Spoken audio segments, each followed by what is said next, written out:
The time of year when all of your outdoor plants are growing and growing. Our and Jim growing O'Brien, growing. is no longer growing. He's outside with some tips on how to tame those shrubs, and you have a good story yourself, right, on the old tomato plant? Yeah, I brought the tomato plant in as well, guys, and we'll have more on that here in a moment. We're talking pruning this morning. Our Hoosier Gardener, Ellen Meyers Sharp, is joining us right now.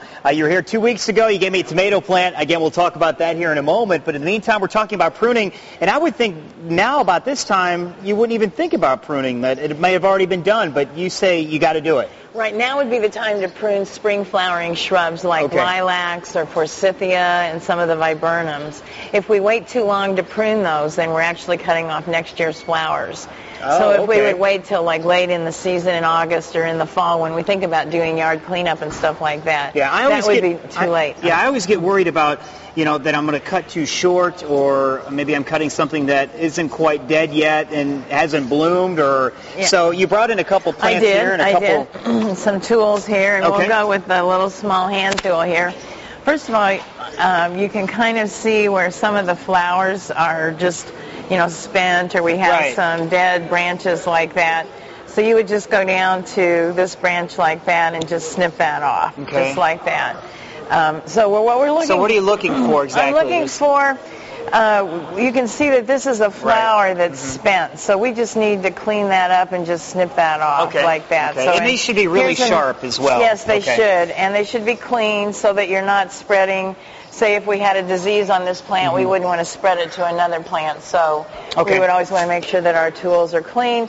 We're looking. Do you need to treat this afterwards, like to protect it from any bugs coming in these open cuts? No, that's sort of a old-fashioned way of thinking. But what we're looking for is we want to sort of prune the plant so that it keeps its natural shape. We want to prune off any dead or damaged branches.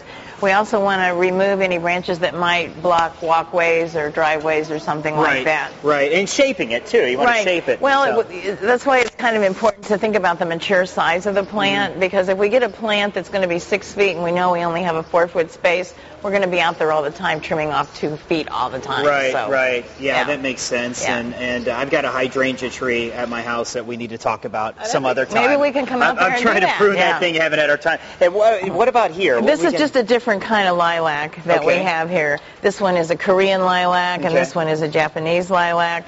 And again, we would be looking for branches that might be crossed, dead or damaged branches, and then to snip off the flowers. Okay, well, we only have a few more seconds, but you were teaching about potted plants a couple weeks ago. You had me on air. This thing was about this tall. I'm doing pretty good. You're doing great. Well, we've had such warm, sunny days, and then we had a lot of thunderstorms as well. So the tomato plants are doing quite well right now. I'm very proud of you. Oh, well, thank you. I think you're doing a great job. I got to stake it, though. You're saying stake it. Yeah, I think you need to stake it now. Okay, and you're going to be with us every Wednesday now for the entire summer. Every other Wednesday, Every other Wednesday. I'm really looking forward to that. So we'll have reports periodically on this, I think. I think at one point, though, I'm not going to be able to bring it into work anymore. So, but well, thanks so much for being on this morning. And again, we'll see Ellen Meyers Sharp every 2 weeks here on Fox 59 Morning News. We're going to send it back to you guys in the studio, and then we got to talk weather here in a minute. All right, sounds good.